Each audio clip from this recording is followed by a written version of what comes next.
Il était le patron riche, elle juste la stagiaire. Il l'humiliait, riait, l'appelait inutile. Le jour de son anniversaire, elle monta sur scène et révéla le secret qui le ruinerait. Les lumières de l'auberge du rivage brillaient intensément en cette soirée du vendredi à Saint-Malo. Le joyeux brouhaha des touristes et des habitants locaux se mêlait au son des vagues qui se brisaient doucement sur le rivage de la ville historique. Au centre de la salle principale, Antoine Dumont gesticulait avec animation, racontant une autre de ses histoires sur ses années de gloire en tant que guide touristique des îles paradisiaques de la région. Son charisme était magnétique et une petite foule d'admirateurs l'entourait, buvant chacune de ses paroles comme si c'était du nectar des dieux. Et c'est ainsi que j'ai sauvé ces touristes italiens de la tempête. Sans moi, ils seraient encore à la dérive aujourd'hui, s'exclama Antoine, arrachant des rires et des regards admiratifs aux personnes présentes. À 48 ans, Antoine était considéré comme une figure emblématique à Saint-Malo. Grand, la peau bronzée par le soleil constant et avec un sourire qui semblait illuminer n'importe quel environnement, il cultivait l'image de l'homme qui avait réussi et qui connaissait tous les secrets des eaux cristallines et des rues pavées de la ville coloniale. Il portait une chemise en lin blanc qui contrastait avec sa peau hâlée, des cheveux gris stratégiquement ébouriffés et une montre dorée au poignet, un accessoire qu'il prenait soin d'exhiber à chaque occasion. Pendant ce temps, à l'arrière de l'auberge, Marine Laurent, son épouse depuis 20 ans, empilait des assiettes sales dans l'évier de la cuisine. À 45 ans, son visage gardait encore les traces d'une beauté qui avait été radieuse, mais qui semblait maintenant ternie par la fatigue et les préoccupations constantes. Ses mains, rugueuses et marquées par le travail acharné, se déplaçaient avec agilité entre les casseroles et les couverts. Elle était la véritable administratrice de l'auberge, bien que le nom d'Antoine figurât sur tous les documents et qu'il insista pour recevoir tous les mérites. « Madame Marine, vous ne devriez pas être dehors. C'est vendredi soir, il y a de la musique live, tout le monde s'amuse », commenta Sophie, la jeunette de cuisine, en essuyant les verres. Marine força un sourire. « Je dois finir ceci, Sophie. Demain, nous avons de nouveaux clients qui arrivent tôt. » Ce que personne ne réalisait, c'est que cette routine se répétait presque tous les soirs. Tandis qu'Antoine brillait sous les projecteurs de la socialisation, Marine restait dans l'ombre, gérant non seulement l'auberge, mais aussi la maison familiale dans le centre historique, s'occupant de leur fils adolescent, Gabriel, et jonglant avec les factures qu'Antoine ignorait fréquemment. L'auberge du rivage, que tous croyaient être la grande réussite entrepreneuriale d'Antoine, avait été achetée avec l'héritage que Marine avait reçu de ses parents. Dans les premières années, ils avaient vraiment travaillé ensemble pour transformer le petit établissement en l'un des plus charmants de la ville. Mais avec le temps, alors que la responsabilité s'alourdissait sur les épaules de Marine, Antoine s'était éloigné des obligations pour devenir le visage de l'entreprise, l'hôte charismatique qui divertissait les clients avec ses histoires, souvent exagérées ou complètement inventées. Après avoir fini de ranger la vaisselle, Marine entendit le rire tonitruant de son mari venant de la salle. Un instant, elle s'arrêta et ferma les yeux, laissant échapper un profond soupir. Il y avait quelque chose dans ce rire qui lui serrait la poitrine, peut-être parce qu'elle savait qu'en quelques minutes, elle serait la cible d'une de ces plaisanteries affectueuses, comme il les appelait. « Marine, viens ici, mon amour. Je raconte aux gens cette fois où tu as failli incendier l'auberge en essayant de faire des crevettes flambées, » cria Antoine, déjà éméché par l'alcool. Marine sentit son visage brûler de honte. Cela s'était produit il y a plus de 10 ans, quand elle apprenait encore des recettes sophistiquées pour améliorer le menu de l'auberge. L'incident n'avait été qu'une petite flamme qu'elle avait elle-même rapidement maîtrisée, mais dans la version d'Antoine, l'épisode prenait toujours des proportions catastrophiques.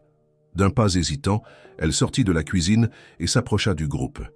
Antoine passa immédiatement son bras autour de ses épaules, la tirant près de lui avec une force inutile. « La voilà, ma chef désastreuse.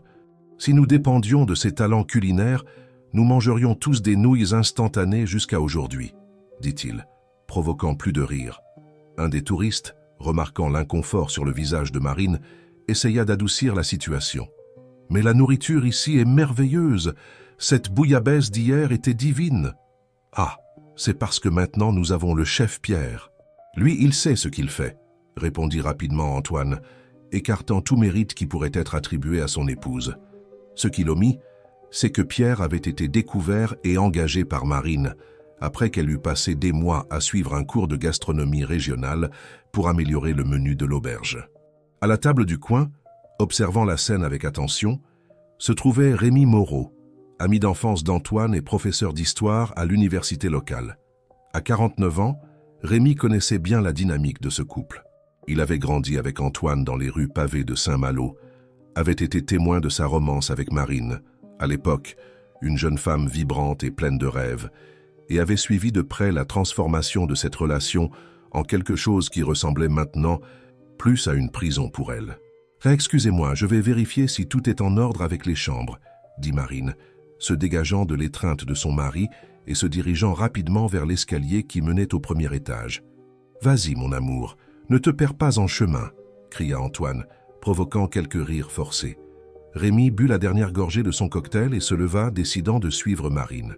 Il la trouva dans le couloir supérieur, en train d'organiser des serviettes propres dans une armoire. « Salut, Marine », dit-il doucement. Elle se retourna, surprise. « Rémi, je ne t'ai pas vu arriver. Tu vas bien ?» Marine respira profondément. « Je vais parfaitement bien, comme toujours. » Son ton était défensif, comme si elle érigeait un bouclier invisible contre toute forme de compassion. « Antoine dépasse les limites avec ses blagues », commenta Rémi, gardant la voix basse. « Ce ne sont que des plaisanteries. Il ne pense pas à mal, » répondit-elle automatiquement, répétant la phrase qui était devenue son mantra ces dernières années. Rémi fit un pas en avant, hésitant. « Marine, depuis combien de temps nous connaissons-nous ? 25 ans. Je sais que ce ne sont pas juste des plaisanteries. » Pendant un instant, quelque chose sembla se briser dans l'expression contrôlée de Marine. Ses yeux s'embuèrent, mais elle se reprit rapidement, forçant un sourire. « J'ai beaucoup de travail à faire, Rémi. La semaine prochaine, c'est l'anniversaire d'Antoine et il veut une grande fête. Je dois tout organiser. » Avant que Rémi ne puisse insister, le téléphone portable de Marine sonna.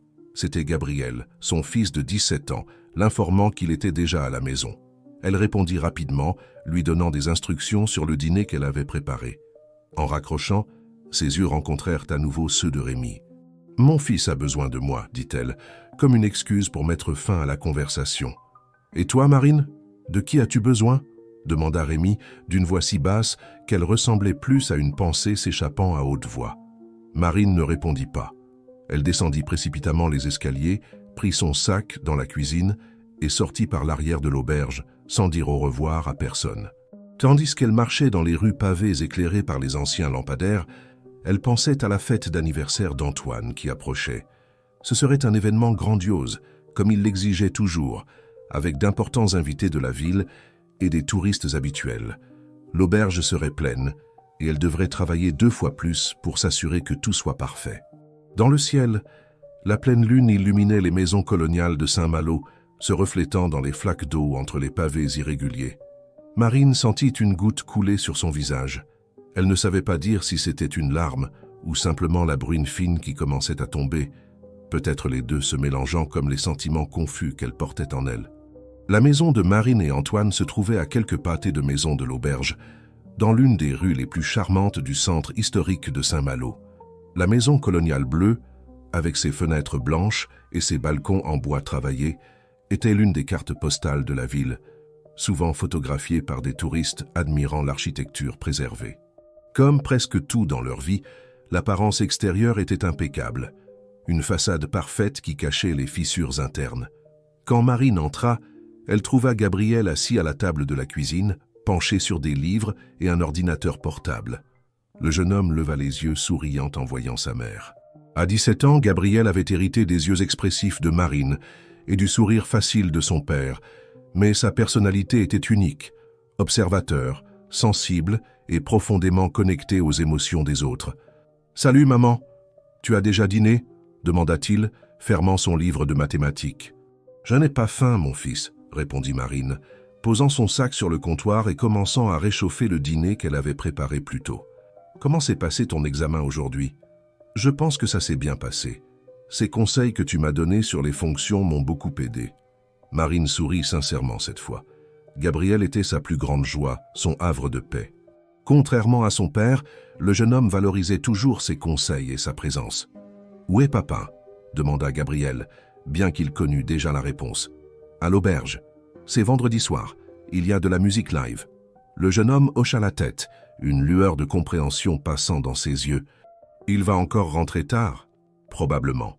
Il y eut un moment de silence entre eux, rempli seulement par le son de la nourriture qui chauffait au micro-ondes. Gabriel jouait avec son crayon entre ses doigts, voulant clairement dire quelque chose de plus. « Maman, j'ai entendu une conversation aujourd'hui à l'école, à propos de la fête d'anniversaire de papa. » Marine se tourna, intriguée. « Qu'as-tu entendu ? Lucas, le fils de monsieur Martin du port de Plaisance, a dit que son père a reçu une invitation disant que ce serait la fête de l'année, que papa invite toutes les personnes importantes de la ville, même des politiciens de l'extérieur. » Marine ferma les yeux un instant, sentant le poids de cette information. Antoine n'avait rien mentionné à propos d'inviter des politiciens ou de faire quelque chose d'aussi grandiose. Cela signifiait plus de travail, plus de dépenses et, inévitablement, plus de dettes qu'elle devrait gérer sans qu'il le sache. « Ton père aime célébrer en grande pompe, » dit-elle, essayant de paraître désinvolte. Gabriel posa son crayon et regarda sa mère directement. « Avec quel argent, maman ? Tu m'as dit la semaine dernière que nous remboursons encore le prêt pour la rénovation de l'auberge. » La maturité dans la voix de son fils l'a surpris. Gabriel avait toujours été perspicace, mais ces derniers mois, il semblait de plus en plus conscient de la réalité financière de la famille. Une réalité qu'Antoine préférait complètement ignorer. « Nous trouverons une solution, comme toujours, » répondit-elle, servant le dîner et s'asseyant à table. « Maintenant, raconte-moi plus sur l'école. Comment se passent les préparatifs pour la foire scientifique ?»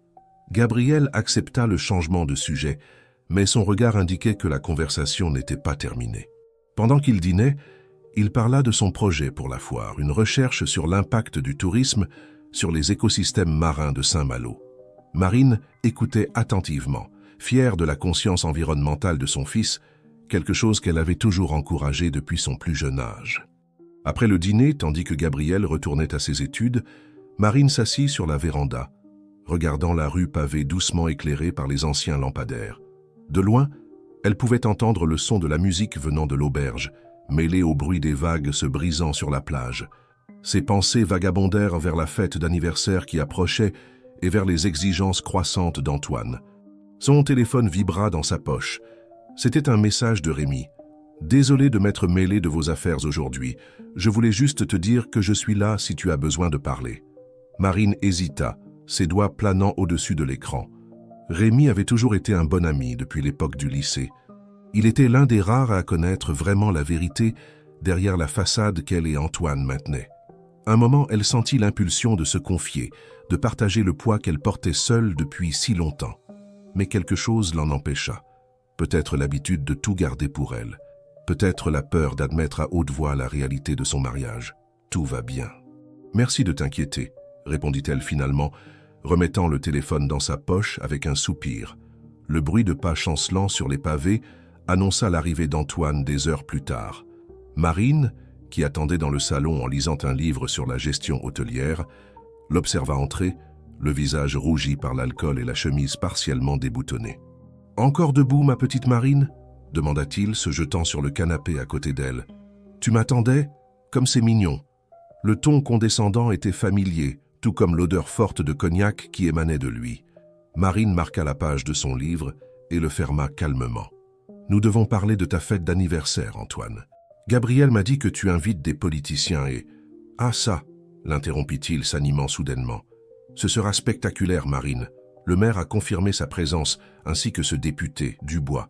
Imagine la publicité pour l'auberge. »« Et combien tout cela va-t-il coûter ?» demanda-t-elle, gardant la voix basse pour ne pas réveiller Gabriel. Antoine fit un geste dédaigneux de la main. « Des détails, des détails. Tu t'inquiètes toujours pour ces petites choses.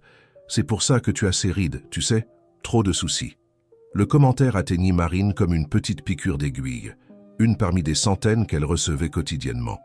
Mais elle persista, déterminée à lui faire comprendre la gravité de la situation. « Ce ne sont pas des petites choses, Antoine. Nous remboursons encore la rénovation de l'auberge et la fréquentation a baissé ce trimestre. Nous ne pouvons pas dépenser ce que nous n'avons pas. »« Et qui dit que nous ne l'avons pas ?» rétorqua-t-il, son ton devenant plus acide. « L'auberge est toujours pleine. Être pleine ne signifie pas être rentable. Les coûts ont augmenté et avec la concurrence des nouvelles auberges, « Ah, te voilà avec tes chiffres et tes tableaux !» s'exclama Antoine, se levant brusquement. « Tu sais quel est ton problème, Marine? Tu n'as pas de vision. Tu ne comprends rien au marketing, aux relations. Cette fête est un investissement. Mais comment pourrais-tu comprendre cela? Tu sais juste nettoyer des chambres et faire des comptes mesquins. » Marine sentit son visage brûler, mais garda son sang-froid. « Quelqu'un doit faire les comptes, Antoine. Quelqu'un doit s'assurer que nous avons de l'argent pour payer les factures à la fin du mois. » Il la regarda un moment, les yeux plissés d'irritation, puis soudainement son visage s'adoucit en un sourire moqueur. « Regarde-toi, toute inquiète, toute sérieuse. Tu étais tellement plus jolie quand tu souriais davantage, tu sais. Maintenant, tu as toujours cette tête d'enterrement. » Il s'approcha, touchant son visage du dos de la main, dans un geste qui se voulait affectueux, mais qui la fit instinctivement reculer. « Détends-toi, femme. Je sais ce que je fais. Je l'ai toujours su. Qui a transformé cette auberge en ruine en l'un des endroits les plus en vogue de Saint-Malo? Moi. Qui connaît toutes les personnes importantes de la ville? Moi. » Marine ne répondit pas. Il n'y avait aucun sens à lui rappeler que l'auberge avait été achetée avec son héritage, ou que les rénovations avaient été payées avec l'argent qu'elle avait économisé en travaillant comme professeur avant de se consacrer entièrement à l'entreprise. Il n'y avait aucun sens à mentionner que c'était elle qui se levait à 5 heures du matin tous les jours pour superviser le petit déjeuner des clients ou qui passait des nuits à faire des tableaux et à équilibrer le budget pendant qu'ils socialisaient au bar. « La fête aura lieu, » continua Antoine, son ton n'admettant pas de réplique, « et elle sera exactement comme je l'ai prévu. Tu n'as qu'à faire ce que tu sais faire, t'occuper des détails. Laisse-moi gérer le reste. » Sur ces mots, il se dirigea vers la chambre, laissant Marine seule dans le salon. Elle resta immobile pendant quelques minutes, sentant le poids de ses paroles sur ses épaules. Le pire n'était pas la discussion en elle-même, elles étaient devenues fréquentes ces dernières années, mais la sensation croissante d'invisibilité. C'était comme si tout son travail, tous ses efforts, n'existaient simplement pas aux yeux d'Antoine. « Maman ?» La voix de Gabriel la fit sursauter. Le jeune homme se tenait à la porte du couloir, le visage marqué par l'inquiétude. « Depuis combien de temps es-tu là ?» demanda-t-elle, essayant de sourire. « Assez longtemps, » répondit-il, s'approchant et s'asseyant à côté d'elle sur le canapé. « Il n'a pas le droit de te parler comme ça. » Marine passa son bras autour des épaules de son fils, l'attirant près d'elle. « Ce ne sont que des mots, mon fils. Ne t'inquiète pas. Les mots font mal, dit Gabriel avec une sagesse au-delà de son âge, et il fait ça tout le temps. Devant les autres, c'est encore pire. » Marine sentit un nœud dans sa gorge. C'était vrai.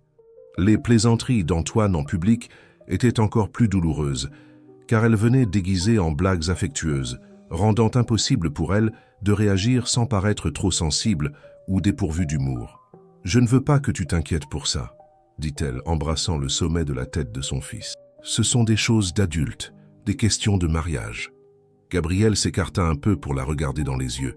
« Ce n'est pas un mariage normal, maman. C'est...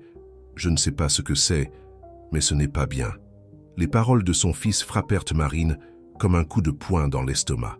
C'était la première fois que Gabriel verbalisait aussi clairement ce qu'il pensait de la relation de ses parents. D'un côté, cela faisait mal de savoir qu'il percevait la toxicité de cette relation. De l'autre, il y avait un étrange soulagement à ne pas avoir à prétendre, du moins pour lui. « Les choses ne sont pas toujours simples, Gabriel, » répondit-elle finalement. « Parfois, nous sommes piégés dans des situations que nous ne savons pas comment changer. »« Tu n'es pas piégée, maman, tu pourrais... »« Allons dormir, » l'interrompit-elle doucement. « Demain, nous avons une journée chargée. » Gabriel hésita, voulant clairement dire plus, mais respecta la décision de sa mère.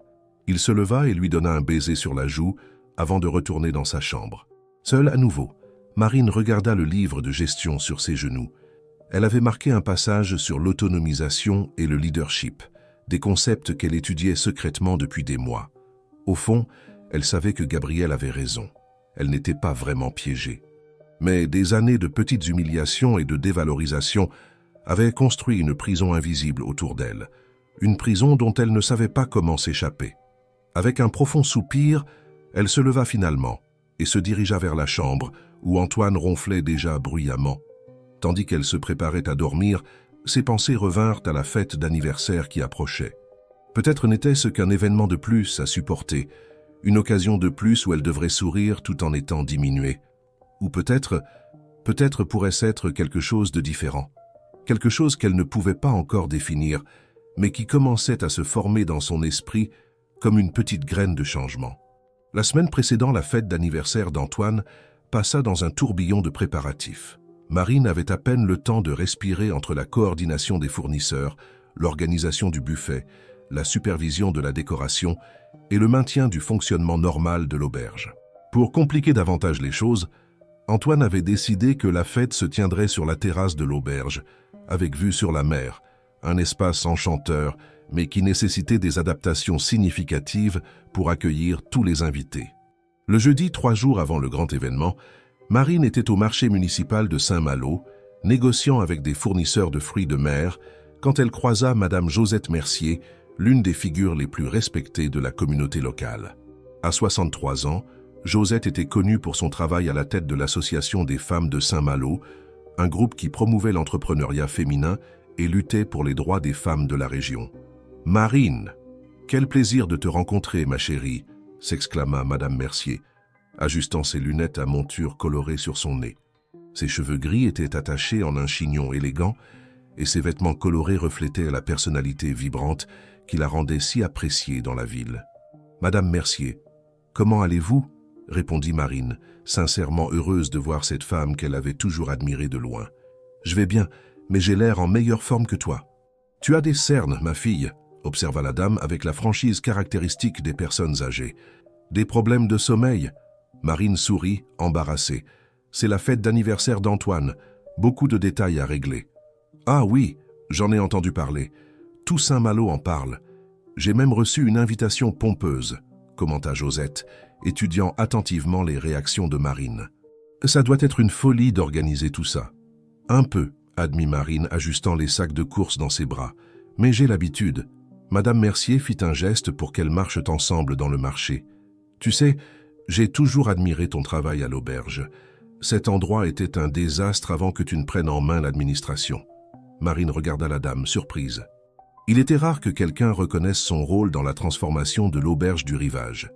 La plupart des gens attribuaient tout le succès à Antoine et à son charisme. « Merci, mais c'était un effort conjoint, » répondit-elle automatiquement, répétant la phrase qu'elle s'était habituée à dire. Madame Mercier s'arrêta de marcher et regarda Marine directement. « Vraiment ? Ou es-tu simplement trop modeste, comme toujours ?»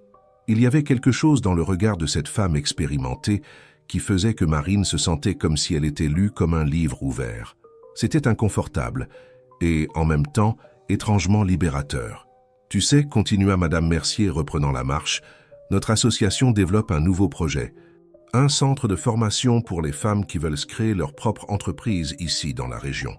Nous avons besoin de quelqu'un avec de l'expérience en gestion pour coordonner les formations. » « Ça semble être un projet merveilleux, » commenta Marine, sincèrement intéressée. « Et tu serais parfaite pour cela, » compléta la dame, avec un éclat déterminé dans les yeux. « J'ai vu comment tu transformes des chiffres en solutions, comment tu équilibres des budgets impossibles, sans parler de ta sensibilité pour traiter avec les gens. » Marine sentit son visage chauffer. La reconnaissance de ses compétences était si rare qu'elle ne savait pas comment réagir. « Je ne sais pas si j'aurai le temps, » répondit-elle avec hésitation. « Avec l'auberge et tout le reste. »« Pense-y, » insista Madame Mercier, prenant l'un des sacs lourds des mains de Marine pour l'aider. « Parfois, nous devons nous donner la chance de faire quelque chose juste pour nous, quelque chose qui nous fait vraiment nous sentir vivantes. » Les paroles de la dame résonnèrent dans l'esprit de Marine, tandis qu'elle continuait leurs achats. Faire quelque chose juste pour elle. Depuis combien de temps ne s'était-elle pas considérée comme quelqu'un capable d'avoir ses propres projets, des rêves indépendants de l'entreprise familiale ou des attentes d'Antoine? En se séparant, Madame Mercier lui tendit une carte avec son numéro personnel. « Je serai à la fête dimanche, mais si tu veux parler avant, il suffit de m'appeler. Ou après, surtout après. » Il y avait quelque chose dans le ton de la dame qui suggérait qu'elle en savait plus sur la situation de Marine qu'elle ne le laissait paraître. Avec un hochement de tête, Marine rangea la carte dans son sac et poursuivit son chemin, l'esprit rempli de pensées contradictoires. De retour à l'auberge, elle trouva Antoine en train de converser avec animation avec un groupe de clients sur la terrasse. En la voyant avec les sacs de course, il fit un geste pour qu'elle s'approche. « Et voici ma femme, la femme qui fait tout fonctionner en coulisses pendant que je brille sur le devant de la scène », s'exclama-t-il avec ce ton qui oscillait entre l'éloge et la condescendance. « Que serais-je sans ma petite fourmi travailleuse, n'est-ce pas ?» Les clients rirent poliment, tandis que Marine forçait un sourire. C'était toujours ainsi. Il la reconnaissait uniquement pour la diminuer dans la même phrase, comme si sa contribution était purement mécanique, dépourvue d'intelligence ou de créativité. « Excusez-moi, je dois ranger ces courses, » dit-elle, essayant de s'éloigner. « Ah, j'ai presque oublié. » Antoine la retint. « Nous devons changer le menu de la fête. J'ai parlé avec le député du Bois ce matin, et il est allergique aux fruits de mer. Nous allons devoir tout remplacer. » Marine sentit comme si elle avait reçu un coup de poing dans l'estomac. Elle avait passé la semaine entière à planifier un menu basé sur la cuisine bretonne, riche en poissons et fruits de mer. Elle venait de dépenser une petite fortune en crevettes, calamars et poissons frais.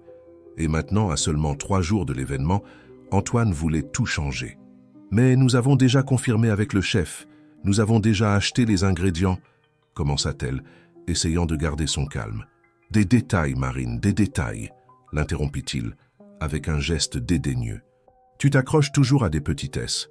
L'important est de satisfaire les invités VIP, le reste, on s'arrange. » Le visage brûlant d'humiliation pour avoir été réprimandé devant les clients, Marine se contenta de hocher la tête et se retira dans la cuisine.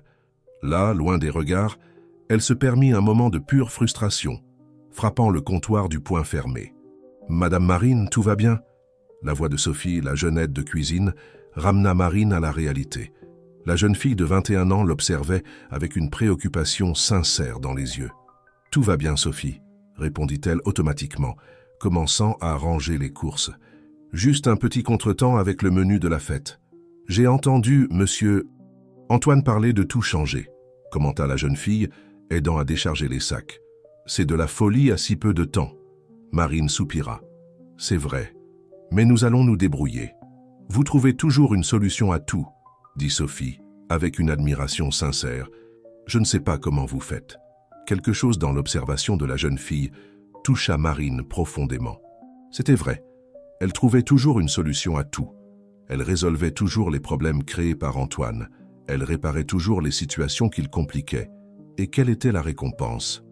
Être appelée « petite fourmi travailleuse » et voir ses opinions écartées comme des petitesses. Pendant qu'elle réorganisait mentalement le menu de la fête, Marine reçut un message de Gabriel, l'informant qu'il dormirait chez un ami pour terminer un projet d'école. D'un côté, elle fut soulagée, ainsi son fils n'assisterait pas à une autre soirée de discussion avec Antoine sur les préparatifs de la fête. De l'autre, elle ressentit un vide. La présence de Gabriel était souvent le seul véritable réconfort dans ces journées difficiles. Le soir, alors qu'elle travaillait sur de nouveaux tableaux de coups à la table de la cuisine, elle entendit frapper à la porte de service. C'était Rémi, portant un dossier et un sourire hésitant. « J'espère ne pas déranger, » dit-il. « Antoine m'a demandé de lui apporter ses contrats à signer, mais il n'est pas à l'auberge. » Marine fronça les sourcils, confuse. « Des contrats? Quels contrats? Quelque chose concernant un parrainage pour la fête. Il ne t'en a pas parlé ?» Elle sentit son estomac se nouer. Une autre décision qu'Antoine avait prise sans la consulter. « Non, il n'a rien mentionné, » répondit-elle, invitant Rémi à entrer. « Il est sorti avec des amis. Il ne devrait rentrer que tard. » Rémi posa le dossier sur la table, observant les tableaux ouverts sur l'ordinateur portable de Marine. « Tu travailles encore tard? J'ai dû refaire tout le budget de la fête. » Antoine a décidé de changer le menu à la dernière minute. L'ami secoua la tête, s'asseyant en face d'elle. « Marine, puis-je te poser une question sincère? Pourquoi continues-tu à supporter tout cela ?» La question directe et sans détour prit Marine par surprise. Un moment, elle envisagea de répondre avec les excuses habituelles, que c'était pour le bien de la famille, qu'Antoine avait ses qualités, que le mariage était fait de compromis. Mais quelque chose dans l'expression de Rémi, un mélange de préoccupation sincère et de lassitude de la voir toujours dans la même situation, la fit hésiter. « Je ne sais pas, » répondit-elle finalement, avec une honnêteté qui la surprit elle-même. « Peut-être l'habitude, peut-être la peur de ce qui vient après. »« Peur de quoi exactement ?» insista doucement Rémi. Tu es la personne la plus compétente que je connaisse. Tu administres cette auberge pratiquement seule, tu élèves un fils incroyable, et tu arrives encore à gérer l'ego surdimensionné d'Antoine. » Marine sentit ses yeux piquer avec des larmes contenues. Il était rare que quelqu'un la voie de cette façon, comme quelqu'un de capable, de fort, au-delà du rôle d'épouse d'Antoine Dumont. « Tu sais que Madame Mercier m'a invité à un projet aujourd'hui ?» commenta-t-elle, changeant légèrement de sujet. « Quelque chose à propos de coordonner un centre de formation pour femmes entrepreneurs. » Le visage de Rémi s'illumina. « Ce serait parfait pour toi. Tu vas accepter, n'est-ce pas? Je ne sais pas si Antoine le permettrait. » « Le permettrait ?» répéta Rémi, l'incrédulité évidente dans sa voix. « Marine, tu n'as pas besoin de sa permission pour quoi que ce soit. Tu es une femme adulte, intelligente, capable. » Les paroles de Rémi, ajoutées à l'invitation de Madame Mercier plus tôt, plantèrent des graines de possibilités dans l'esprit de Marine. Serait-il possible d'avoir une vie différente? Une vie où ses compétences seraient reconnues, où sa voix serait entendue, où elle n'aurait pas constamment besoin de se diminuer. Parfois, je pense à ce que ce serait, admit-elle à voix basse, presque comme si elle se parlait à elle-même. Une vie différente, tu sais, sans avoir toujours besoin de... Toujours besoin de quoi? Encouragea Rémi quand elle hésita. Sans avoir toujours besoin de me sentir invisible, compléta-t-elle finalement. Le silence qui suivit fut rempli d'une compréhension mutuelle. Rémi tendit la main sur la table, touchant légèrement les doigts de Marine. « Tu n'as jamais été invisible pour ceux qui comptent vraiment, » dit-il doucement. « Gabriel te voit, je te vois. Et je parie que beaucoup d'autres personnes aussi, y compris Madame Mercier. » Marine sentit une vague d'émotion monter dans sa gorge, mais avant qu'elle ne puisse répondre, elle entendit le bruit de la porte d'entrée qui s'ouvrait. Rapidement, elle retira sa main de celle de Rémi et se leva, adoptant une posture plus formelle. Antoine entra dans la cuisine, sentant la cigarette et l'alcool. En voyant Rémi, son visage s'illumina. « Mon ami, tu as apporté les contrats? Excellent !» s'exclama-t-il, embrassant Rémi avec un enthousiasme exagéré. Puis, remarquant l'ordinateur portable ouvert de Marine, il ajouta « Encore en train de travailler tard? Tu dois apprendre à te détendre, femme. » Le changement dans l'atmosphère fut instantané. La Marine qui, quelques instants auparavant, commençait à entrevoir des possibilités, retournait maintenant au rôle habituel d'épouse soumise. Rémi perçut la transformation et ressentit une pointe de tristesse. « J'ai apporté les documents que tu as demandés, » dit-il, montrant le dossier. « Mais il est déjà tard. Nous devrions revoir cela demain calmement. Mais non, voyons cela maintenant. »« Marine, apporte-nous une bière, » ordonna Antoine, tirant déjà les papiers du dossier. Avec un soupir résigné, Marine se dirigea vers le réfrigérateur. Pendant qu'elle prenait les boissons, son regard croisa celui de Rémi, et elle y vit un mélange de compréhension et d'encouragement silencieux. Pendant un bref instant, elle sentit à nouveau cette petite flamme de possibilité. La fête n'était plus qu'à 3 jours, et avec elle, une sensation croissante que quelque chose d'important était sur le point de se produire. Pas seulement la célébration de l'anniversaire d'Antoine, mais peut-être le début d'une nouvelle phase dans sa propre vie. La carte de Madame Mercier pesait dans sa poche comme une promesse, et les paroles de Rémi résonnaient dans son esprit. « Tu n'as jamais été invisible pour ceux qui comptent vraiment. » Pour la première fois depuis longtemps, Marine commença à se demander qui comptait vraiment dans sa vie, et plus significativement, si elle-même ne devrait pas être en haut de cette liste. Le dimanche se leva avec le ciel de Saint-Malo peint de tons bleus cristallins, comme si la nature elle-même conspirait pour le succès de la fête d'anniversaire d'Antoine. La terrasse de l'auberge du Rivage s'était transformée en un espace éblouissant, avec des tables élégamment décorées, des lumières suspendues stratégiquement positionnées pour créer une ambiance chaleureuse lorsque la nuit tomberait, et des fleurs tropicales colorées en arrangements sophistiqués.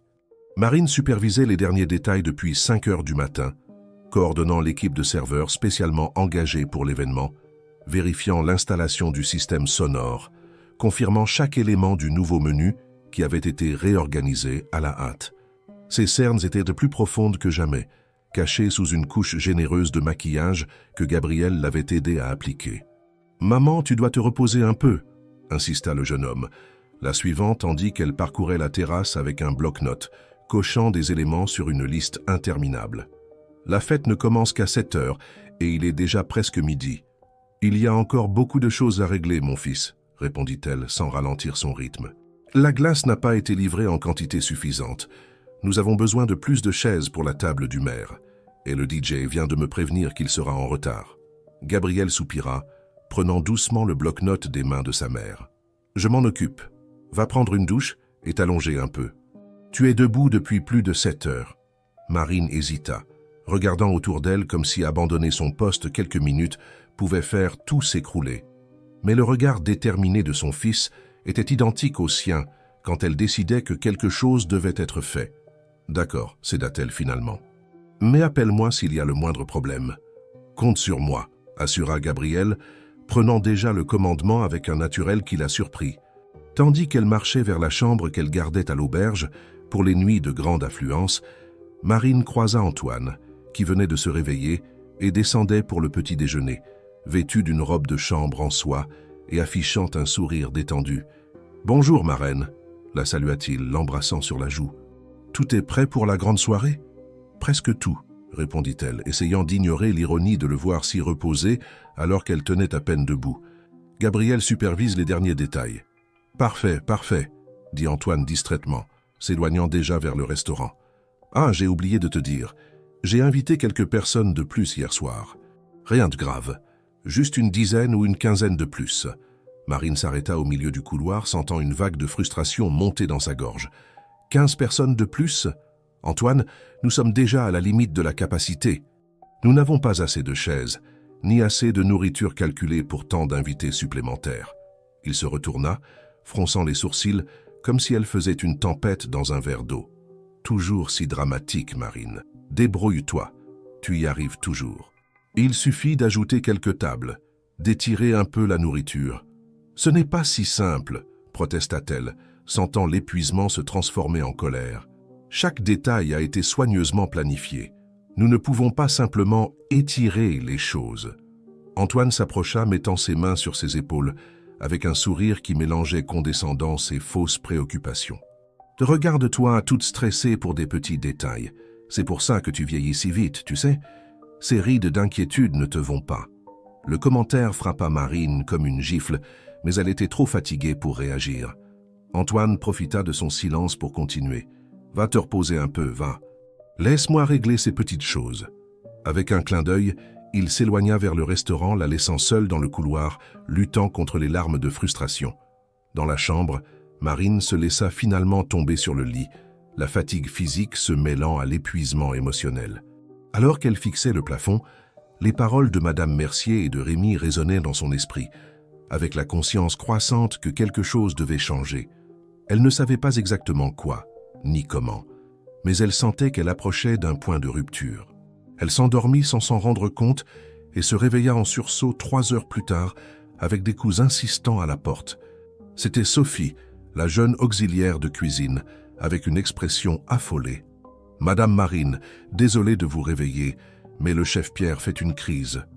Il dit qu'il ne pourra pas préparer de la nourriture pour 20 personnes de plus avec ce que nous avons de disponible. » Marine se leva rapidement, son esprit calculant déjà des solutions tout en arrangeant ses cheveux ébouriffés. « 15 personnes sont devenues 20, monsieur. » Antoine vient d'annoncer qu'il a invité quelques amis de plus du club nautique, expliqua Sophie, la suivant dans le couloir.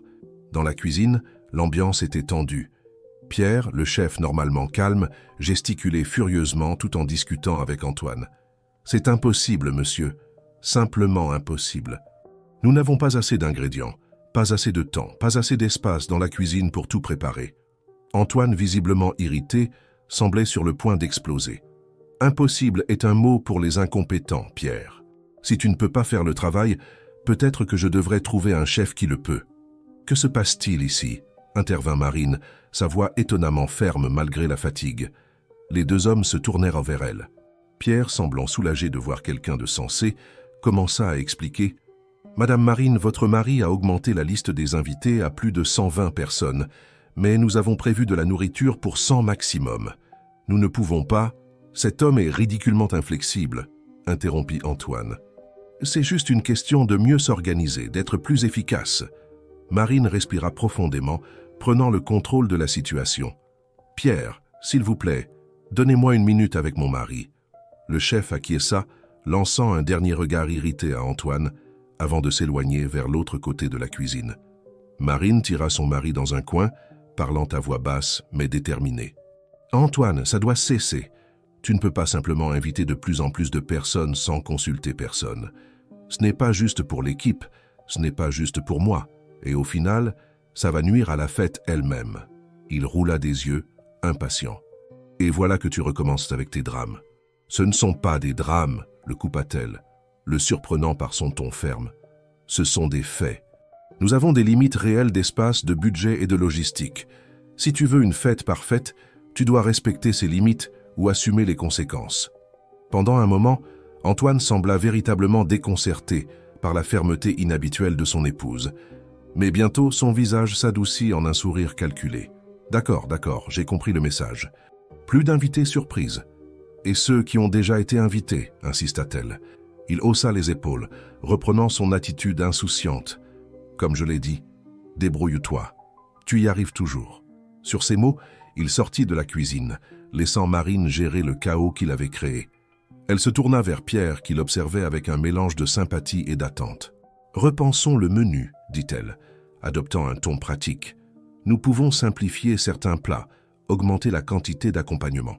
Et je vais demander à Gabriel d'acheter quelques ingrédients de base supplémentaires. » Le chef acquiesça, encore visiblement stressé, mais prêt à collaborer. « Nous aurons besoin de 2 personnes de plus dans l'équipe pour y arriver. » « Considérez-les comme engagés, » accepta Marine, faisant déjà des notes mentales sur la façon de réorganiser le budget pour accommoder ces dépenses supplémentaires. Les heures suivantes furent une course encore plus frénétique. Gabriel revint avec les ingrédients supplémentaires. Des chaises supplémentaires furent apportées d'un entrepôt voisin. Le DJ arriva enfin pour installer l'équipement. Et peu à peu, l'impossible devint possible grâce à la compétence et à la détermination de Marine.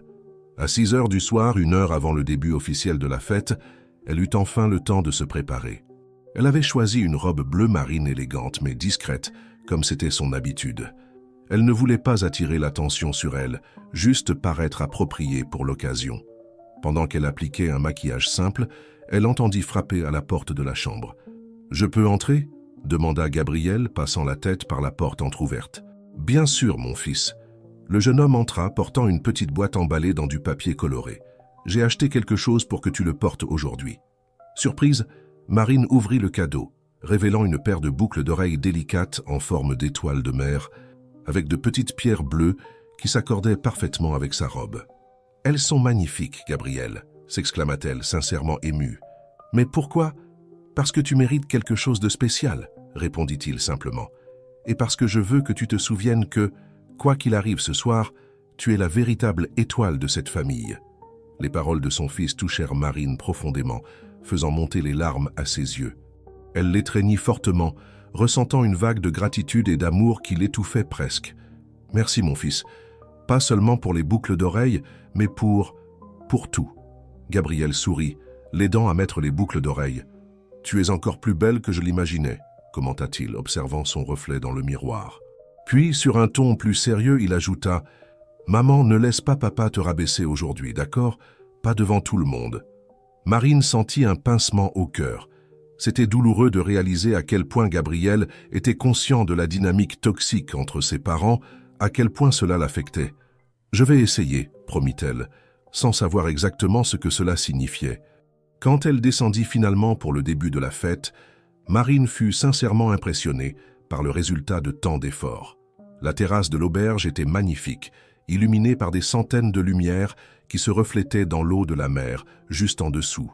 Les tables étaient impeccablement dressées, les fleurs exhalaient un parfum doux qui se mêlait à la brise marine, et le petit orchestre, engagé pour la première partie de la soirée, jouait une musique qui créait l'atmosphère parfaite. Les premiers invités commencèrent à arriver, et Marine assuma son rôle habituel d'hôtesse impeccable, les accueillant avec des sourires chaleureux et s'assurant qu'ils étaient à l'aise. Antoine, vêtu d'un costume clair qui le distinguait dans la foule, circulait entre les groupes, toujours au centre de l'attention, toujours avec une histoire à raconter ou une plaisanterie pour arracher des rires. À 8 heures, la fête battait son plein. Le maire était arrivé avec sa suite, le député conversait avec animation avec des entrepreneurs locaux et des touristes aisés qui fréquentaient régulièrement l'auberge se mêlaient aux résidents influents de Saint-Malo. Le buffet fut servi, et au grand soulagement de Marine, la nourriture était plus que suffisante et absolument délicieuse. C'est alors qu'Antoine, déjà visiblement affecté par l'alcool, demanda l'attention de tous, montant sur une petite plateforme improvisée près de l'orchestre. Avec une coupe de champagne à la main, il ouvrit les bras dans un geste grandiose. « Mes chers amis, quel honneur d'avoir vous tous ici pour célébrer non seulement une année de plus de mon existence, mais aussi le succès de ce petit paradis que j'ai construit à Saint-Malo. » Marine, qui discutait avec Madame Mercier dans un coin de la terrasse, sentit son cœur se serrer en entendant son mari une fois de plus effacer complètement sa contribution à l'auberge. « L'auberge du Rivage est plus qu'une entreprise pour moi. C'est la réalisation d'un rêve, un rêve que beaucoup doutaient que je puisse réaliser, » continua Antoine, sa voix chargée d'une émotion théâtrale. « Quand j'ai acheté ce terrain abandonné il y a 15 ans, beaucoup ont dit que j'étais fou, mais j'avais une vision. Je savais ce que Saint-Malo pourrait devenir. » Les gens applaudissaient, charmés par l'histoire de dépassement qu'Antoine racontait. Une histoire qui omettait complètement le fait que le terrain avait été acheté avec l'héritage de Marine et que la vision originale pour l'auberge avait été la sienne. Et bien sûr, je dois remercier ma femme, Marine, continua-t-il, la montrant du doigt dans la foule. Un projecteur improvisé l'illumina, la faisant se sentir exposée et vulnérable. Toujours en coulisses, s'occupant des petits détails dont moi, en tant qu'homme de grandes idées, je n'ai pas la patience de m'occuper. Des rires polis parcoururent l'assemblée, tandis que Marine forçait un sourire, sentant son visage brûlé d'humiliation. À ses côtés, Madame Mercier serra discrètement sa main en solidarité. « Marine, mon amour, viens ici !»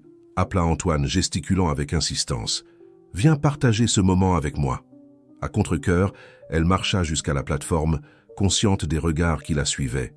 Antoine l'enlaça par les épaules, la serrant avec une force inutile. « Cette femme, mes amis, » continua-t-il, la montrant du doigt comme si elle était un objet curieux, « est la preuve vivante que derrière un grand homme, il y a toujours une femme. Enfin, pas toujours si grande que ça. » Plus de rire, certains clairement mal à l'aise maintenant. Marine sentit quelque chose se briser en elle, un barrage qui avait contenu des années de blessures, d'humiliation et d'irrespect. Elle a même essayé d'apprendre à cuisiner pour l'auberge, vous savez, poursuivit Antoine, complètement inconscient du climat de tension qui commençait à se former. Elle a failli tout incendier, c'est pourquoi j'ai dû engager un chef professionnel. Marine est meilleure avec les tableaux, n'est-ce pas, chérie? Les chiffres, les comptes, ces petites choses ennuyeuses qui me donnent sommeil rien que d'y penser. C'est à ce moment que Marine vit Gabriel dans la foule, son jeune visage tordu, dans une expression d'angoisse et de colère. À côté de lui, Rémi l'observait avec un mélange d'inquiétude et d'encouragement silencieux. Et là, parmi les invités, Madame Mercier la regardait avec un regard qui semblait dire « Il est temps de se lever ». Quelque chose en Marine s'éveilla finalement, une force qui avait été endormie pendant des années, étouffée par la peur et la résignation. Avec délicatesse mais fermeté, elle se dégagea du bras d'Antoine et fit un pas en avant sur la petite plateforme, prenant le microphone de ses mains. L'expression de surprise sur le visage de son mari aurait été comique dans d'autres circonstances.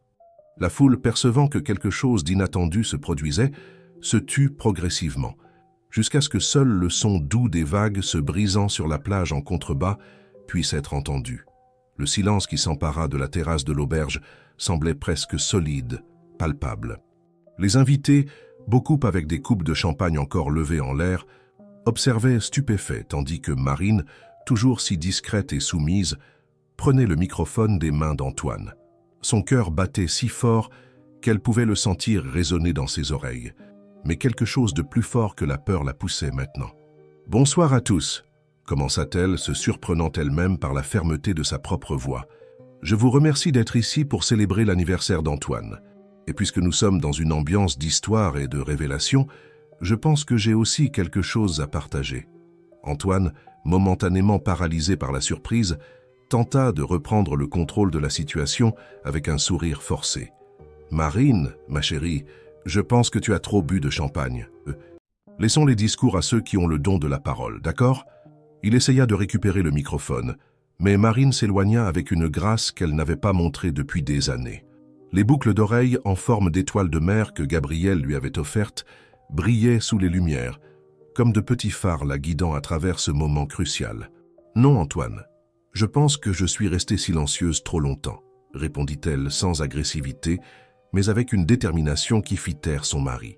Se tournant à nouveau vers les invités, elle continua. « Beaucoup d'entre vous ne connaissent qu'une version de l'histoire de l'auberge du rivage, la version qu'Antoine raconte si bien, avec tant de charisme. Mais il existe une autre version, la vraie. » Un murmure parcourut la foule. Gabriel, parmi les invités, souriait discrètement, la fierté évidente sur son jeune visage.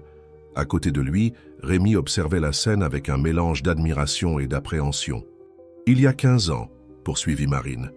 Quand ce terrain a été acheté, ce n'était pas avec l'argent d'Antoine, ni le fruit de sa vision entrepreneuriale.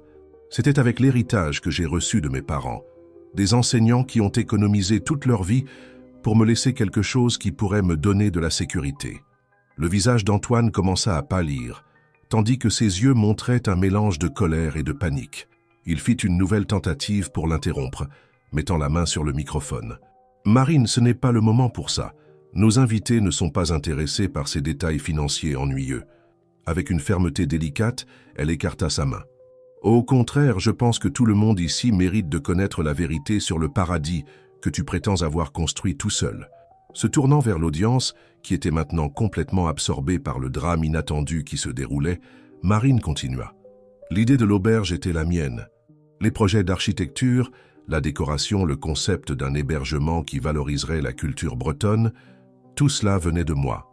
Pendant qu'Antoine racontait des histoires au bar, je passais des nuits blanches à étudier la gestion hôtelière, à apprendre sur les flux de trésorerie, le marketing touristique, la gestion du personnel. » Antoine essaya encore une fois de l'interrompre, maintenant visiblement agité. « C'est ridicule.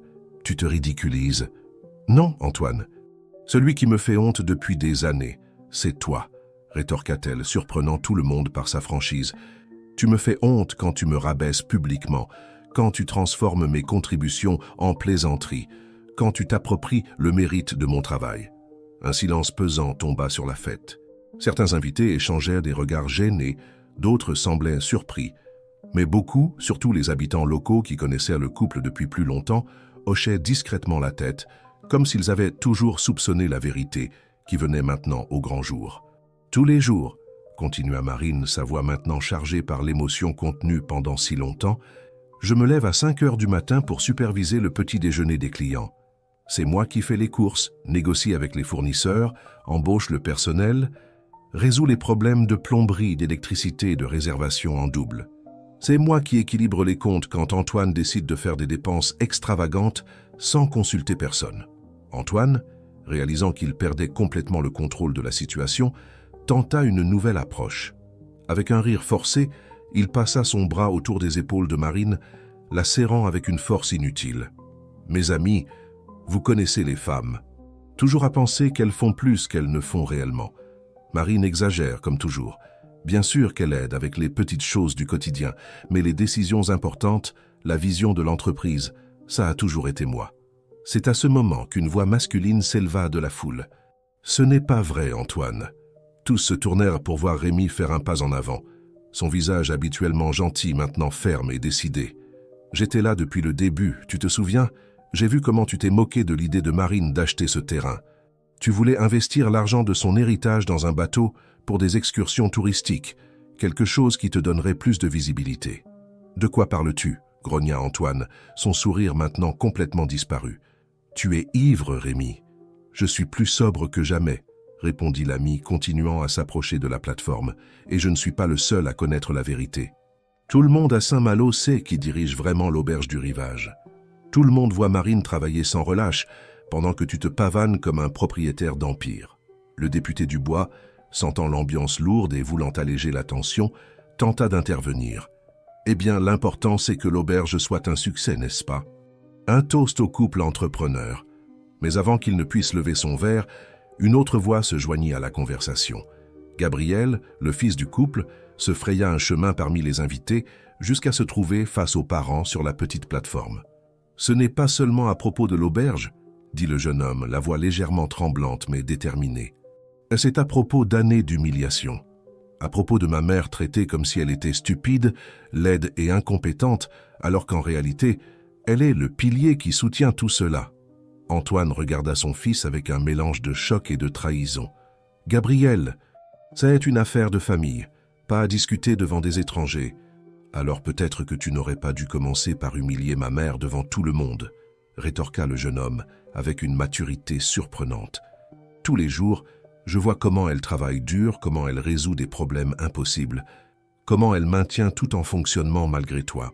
Et en remerciement, elle reçoit des plaisanteries et du mépris. » La foule observait maintenant dans un silence absolu, comme des spectateurs d'une pièce de théâtre dont la fin était complètement ouverte. Marine, sentant son courage renouvelé par le soutien inattendu de Rémi et Gabriel, reprit la parole. « Je ne suis pas ici pour ruiner ta fête d'anniversaire, Antoine, ni pour me venger pour des années de traitement injuste. Je suis ici simplement pour revendiquer ma propre histoire, ma propre valeur. » Elle fit une pause, regardant directement dans les yeux de son mari pour la première fois depuis longtemps, non avec peur ou soumission, mais comme une égale. « La vérité est que, pendant que tu construisais ton image d'homme qui a réussi, je construisais l'entreprise réelle. Pendant que tu racontais des histoires exagérées au bar, je faisais en sorte que les chiffres s'équilibrent à la fin du mois. Pendant que tu recevais des compliments, je recevais des insultes déguisées en plaisanteries affectueuses. » L'expression d'Antoine oscillait entre colère et désespoir, comme s'il voyait sa façade soigneusement construite s'effondrer devant ses yeux. Il tenta encore une fois de reprendre le contrôle. Tout cela est un mensonge. Marine a toujours été émotionnellement instable, tout le monde le sait. Elle fait une sorte de crise nerveuse. C'est alors que Madame Mercier, jusque-là observant tout avec attention, fit un pas en avant. Avec sa présence imposante et le respect qu'elle inspirait naturellement, la dame aux cheveux gris n'eut pas besoin d'élever beaucoup la voix pour être entendue par tous. « J'ai rencontré Marine il y a seulement quelques jours, mais je n'ai pas eu besoin de beaucoup de temps pour percevoir la femme extraordinaire qu'elle est, » commença Madame Mercier, son ton calme mais décidé. « Et je n'ai pas non plus eu besoin de beaucoup de temps pour percevoir la dynamique toxique de ce mariage. » Antoine tenta d'interrompre, mais la dame leva la main dans un geste qui fit taire même lui. En tant que présidente de l'Association des femmes de Saint-Malo, j'ai vu des histoires comme celle-ci maintes fois. Des femmes brillantes, capables, fortes, systématiquement diminuées jusqu'à ce qu'elles croient qu'elles ne sont rien sans les hommes qui les oppriment. Un murmure d'accord parcourut la foule, surtout parmi les femmes présentes. Beaucoup hochèrent la tête, certaines avec des larmes aux yeux, comme si l'histoire de Marine touchait des blessures personnelles jamais complètement cicatrisées. « Ce que nous voyons ici ce soir, » continua Madame Mercier, « c'est le moment où une femme prend enfin conscience de sa propre valeur. Et croyez-moi, il n'y a pas de spectacle plus puissant que celui-là. » D'un pas décidé, la dame monta sur la petite plateforme, se plaçant aux côtés de Marine et Gabriel. Rémi les rejoignit également, formant un demi-cercle qui d'une certaine façon isolait Antoine, maintenant visiblement mal à l'aise avec la tournure des événements. « Marine, » dit Madame Mercier se tournant vers elle, « cette invitation que je t'ai faite tient toujours. Notre association a besoin de quelqu'un avec ton expérience, ton intelligence et ta sensibilité pour diriger le nouveau centre de formation. Quelqu'un qui puisse enseigner à d'autres femmes à être financièrement indépendantes, à croire en leur propre potentiel. » Les yeux de Marine se remplirent de larmes, mais ce n'étaient pas des larmes de tristesse ou d'humiliation comme tant de fois auparavant. C'étaient des larmes de reconnaissance, de possibilité, d'un futur qui pour la première fois depuis de nombreuses années semblait ouvert et lumineux. « J'adorerais, » répondit-elle, la voix chargée d'émotion. « J'adorerais faire partie de quelque chose qui aide d'autres femmes à ne pas passer par ce que j'ai vécu. » Antoine, réalisant qu'il perdait non seulement le contrôle de la fête, mais potentiellement de son mariage et de l'image publique qu'il chérissait tant, fit une dernière tentative désespérée pour renverser la situation. « C'est ridicule !» s'exclama-t-il, le visage rouge de colère. « Marine ne va nulle part. Elle est ma femme, elle est engagée envers notre famille, envers notre entreprise. » Gabriel fit un pas en avant, affrontant son père directement. « Maman n'est pas ta propriété.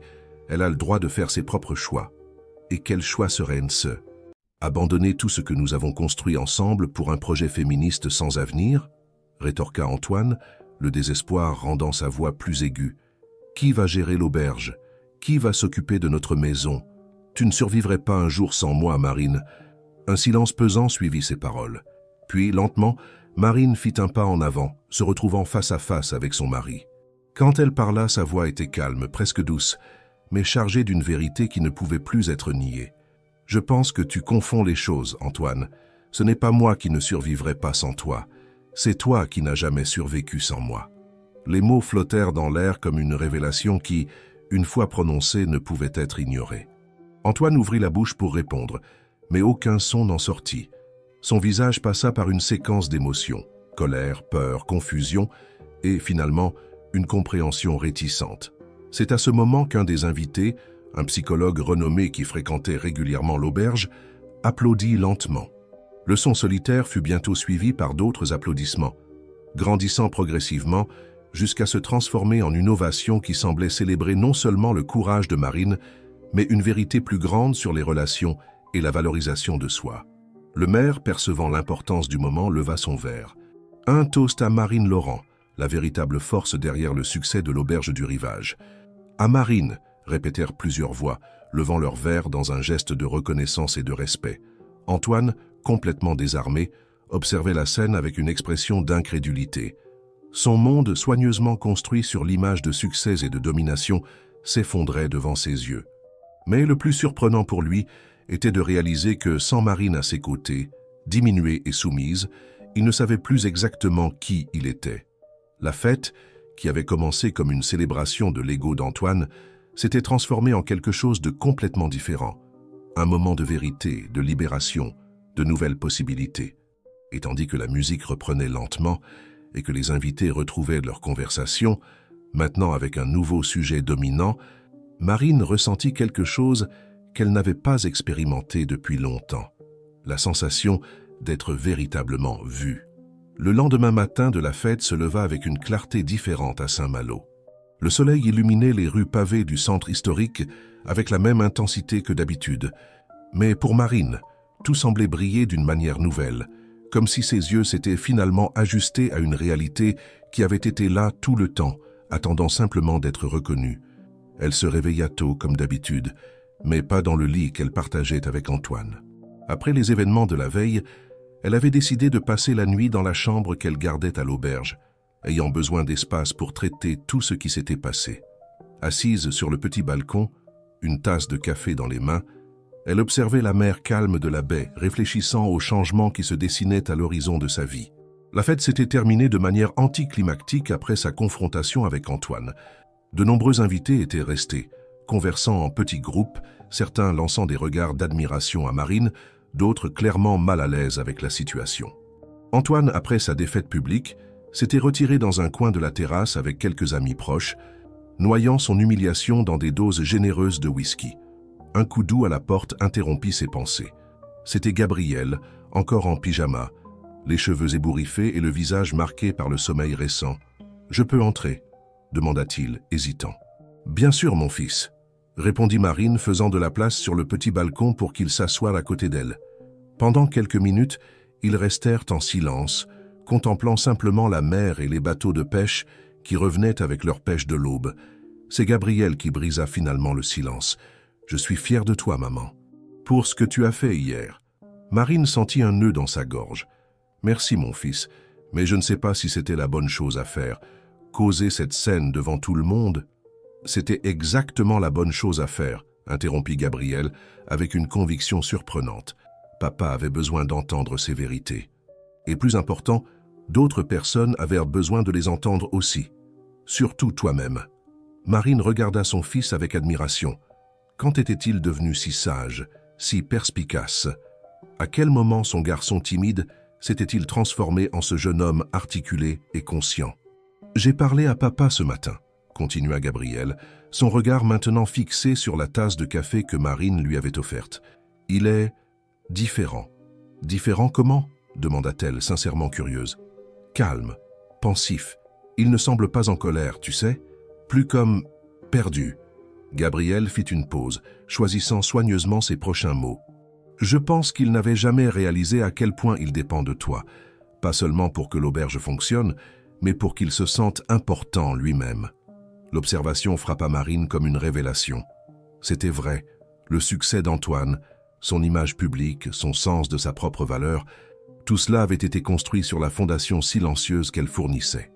En se levant et en revendiquant son propre espace, elle avait involontairement ébranlé non seulement le mariage, mais l'identité même qu'il s'était construite. « Que vas-tu faire maintenant ?»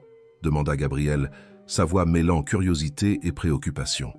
Marine respira profondément, contemplant l'horizon où la mer rencontrait le ciel en une ligne parfaite. « Je ne sais pas exactement, mais je sais que je ne peux pas revenir à ce qui était avant. Ce serait comme essayer de faire couler la mer à l'envers. » Gabriel acquiesça, comprenant la métaphore. « Et l'invitation de Madame Mercier pour travailler à l'association des femmes? J'y pense sérieusement, » admit Marine. « J'ai toujours voulu faire quelque chose qui aurait un impact plus large, quelque chose qui aiderait d'autres personnes. Et l'idée de pouvoir partager ce que j'ai appris sur les affaires avec d'autres femmes, tu serais incroyable dans ce rôle, » affirma Gabriel avec un sourire sincère. « Tu as toujours été une enseignante naturelle. Tu te souviens comment tu m'as appris les mathématiques quand j'avais des difficultés à l'école? Personne n'expliquait aussi bien que toi. » Marine sourit au souvenir. En effet, avant de se consacrer entièrement à l'auberge, elle avait été professeure de mathématiques dans une école primaire. C'était une carrière qu'elle aimait, mais qu'elle avait abandonnée quand l'auberge avait commencé à exiger un dévouement total, une décision qu'Antoine avait présentée comme nécessaire, bien qu'il n'ait jamais envisagé lui-même de renoncer à ses activités sociales pour aider davantage dans l'entreprise. Le téléphone portable de Marine vibra sur la table, montrant un message de Rémi. « Pouvons-nous parler quand tu seras disponible? Sans urgence. » Une autre vibration. Un message de Madame Mercier. « Quand tu seras prête à discuter des détails du projet, fais-moi signe. La porte est ouverte. » Et puis une troisième notification. « Antoine, nous devons parler. S'il te plaît. » Marine montra les messages à Gabriel qui les lut avec une expression pensive. « Beaucoup de gens veulent ton attention soudainement, » commenta-t-il. « C'est étrange, » admit-elle. « J'ai passé tant de temps à être ignorée, dévalorisée, et maintenant, tout à coup, tout le monde veut m'entendre. »« Ce n'est pas soudain, maman, » corrigea doucement Gabriel. « Des personnes comme Rémi et Madame Mercier ont toujours vu ta valeur. Mais maintenant, tu la vois aussi, et cela change tout. » Un employé de l'auberge frappa à la porte, interrompant la conversation. « Madame Marine, désolé de vous déranger, mais le chef Pierre pose des questions sur les fournisseurs pour cette semaine. Et il y a un couple de clients qui veut vous parler spécifiquement d'une réservation pour la fin de l'année. » La réalité des engagements quotidiens s'imposait, rappelant à Marine que, malgré la transformation personnelle qu'elle vivait, l'auberge continuait à fonctionner et à dépendre de ses orientations. Elle demanda à l'employé d'informer Pierre qu'elle serait dans la cuisine dans 15 minutes et qu'elle recevrait les clients juste après. « La vie continue, n'est-ce pas ?» commenta-t-elle à Gabriel avec un petit sourire. « Elle continue, » approuva-t-il, « mais maintenant selon tes conditions. » Une demi-heure plus tard, Marine parcourait l'auberge avec une énergie différente. Elle saluait les employés par leur nom, acceptait les compliments sur la fête avec un merci sincère au lieu de détourner le regard avec embarras, et prenait des décisions avec une confiance qui la surprenait elle-même. Dans la cuisine, elle trouva non seulement Pierre, mais aussi Sophie et 2 autres assistants, tous semblant l'attendre avec un mélange d'attente et d'admiration. « Madame Marine !» s'exclama Sophie, étant la première à se manifester.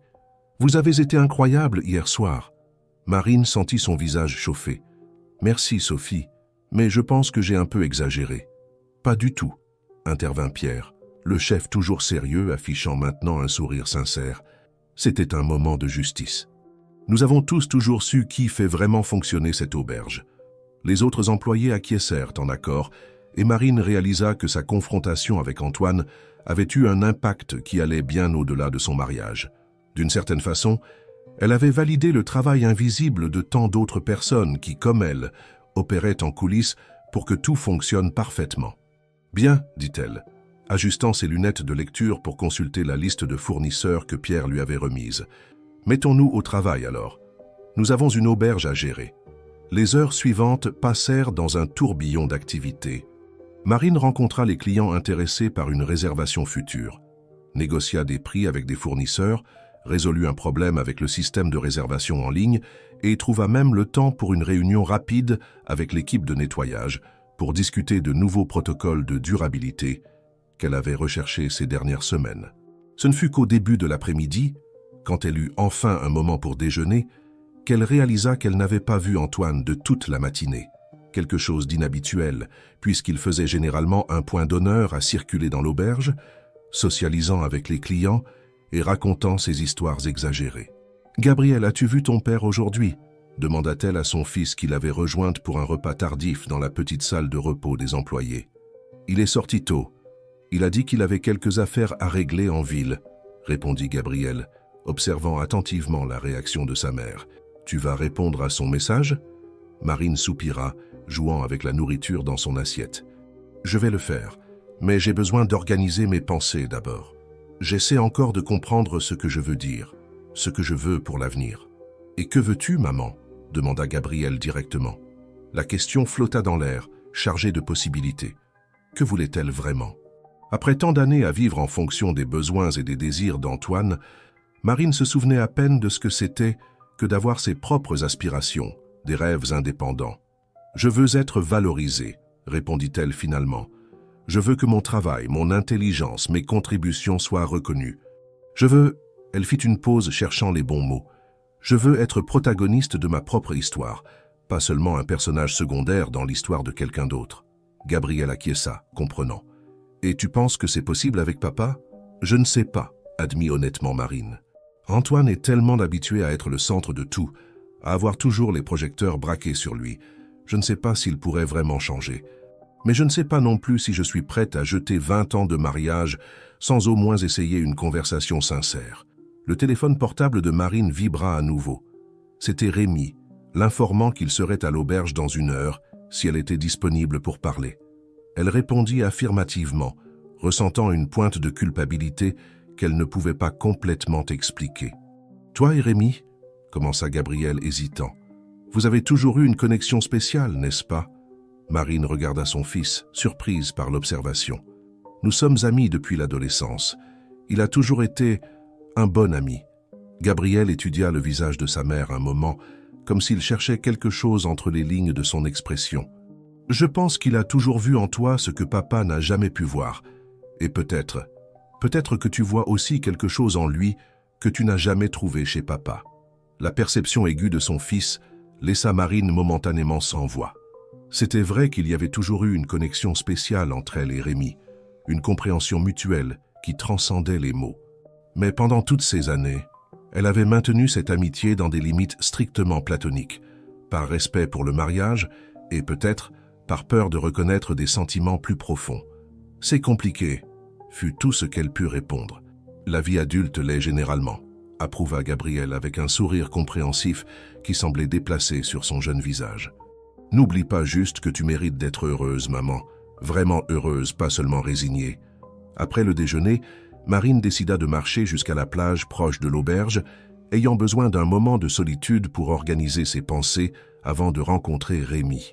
Le sable doré était relativement vide à cette heure de la journée, avec seulement quelques touristes profitant du soleil doux d'automne. Assise sur une pierre lisse au bord de la mer, observant les vagues se briser doucement sur le sable, Marine réfléchissait au tourbillon de changements qu'elle avait déclenché par son acte de courage la nuit précédente.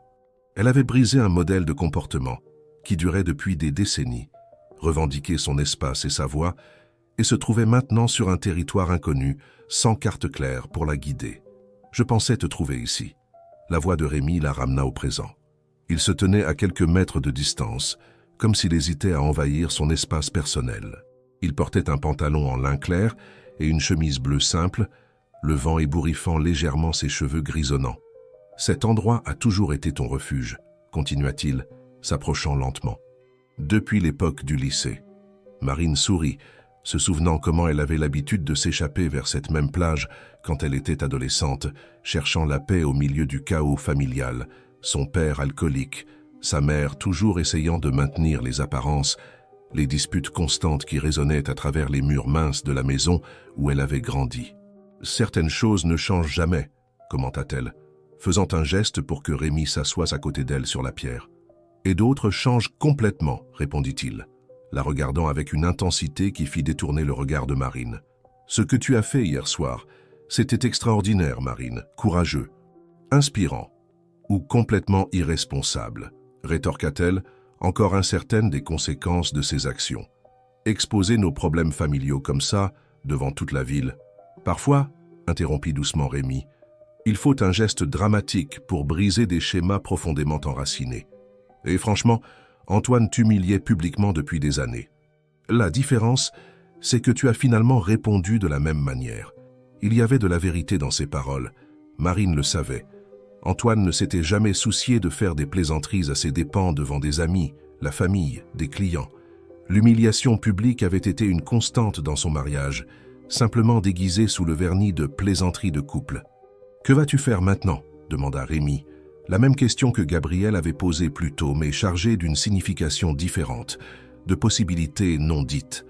Marine respira profondément, observant une mouette qui plongeait dans la mer à la recherche de nourriture. « Je vais parler avec Antoine, écouter ce qu'il a à dire. Et ensuite, je prendrai quelques décisions. » Rémi acquiesça, respectant sa réponse. « Et qu'en est-il de l'invitation de Madame Mercier ?»« Je suis tenté d'accepter, » admit Marine. « L'idée de travailler avec d'autres femmes, de les aider à construire leur indépendance financière, est très attrayante pour moi. Tu serais parfaite pour ça, » affirma Rémi, avec cette confiance tranquille qu'il avait toujours montrée dans ses capacités. « Tu as toujours eu un don pour enseigner, pour inspirer, et ton expérience pratique. Eh bien, peu peuvent t'égaler quand il s'agit de transformer des idées en entreprises viables. » Le compliment sincère réchauffa le cœur de Marine. C'était tellement différent des commentaires condescendants d'Antoine, qui venait toujours avec une réserve, une diminution subtile de ses réalisations. « Merci d'avoir toujours cru en moi, » dit-elle doucement, « même quand je n'y croyais pas moi-même. » Rémi tendit la main, touchant légèrement la sienne sur la pierre. « J'ai toujours su de quoi tu étais capable, Marine.